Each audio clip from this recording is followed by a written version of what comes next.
पुढची आणखीन एक महत्त्वाची मोठी बातमी आता आपण बघतो स्क्रीनवर। आदित्य ठाकरे मतदानासाठी रवाना झालेले आहेत। आदित्य ठाकरे हे सुद्धा आता थोड्याच वेळात मतदान करणार आहेत।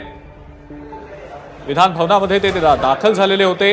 विधान परिषदेच्या 11 जागांसाठीचं मतदान सध्या सुरू आहे। 4 वाजेपर्यंतची वेळ आहे। महायुतीचे 9, महाविकास आघाडीचे 3 उमेदवार निवडणुकीच्या रिंगणात आहेत। आदित्य ठाकरे आता मतदान करण्यासाठी विधान भवनात दाखल झालेले आहेत। थोड्याच वेळात आदित्य ठाकरे देखील मतदान करतील।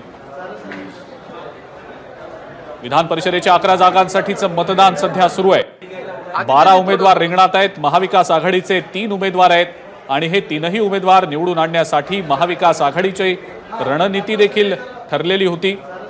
विश्वास व्यक्त केला जात होता की महाविकास आघाडीचे 3ही उमेदवार निश्चितपणे निवडून येतील। आदित्यजी थोडं नमस्कार। मनसुद्धा तुझं ही वेगळ्याच प्रकारची मालिका तुम्हा सगळ्यांना खूप आवडली होती। याचा दुसरा सीझन कधी येणार अशी विचारणा झाली। प्रतीक्षा संपली आहे मित्रांनो। येतोय मनसुद्धा तुझाचा दुसरा सीझन। होई मनसुद्धा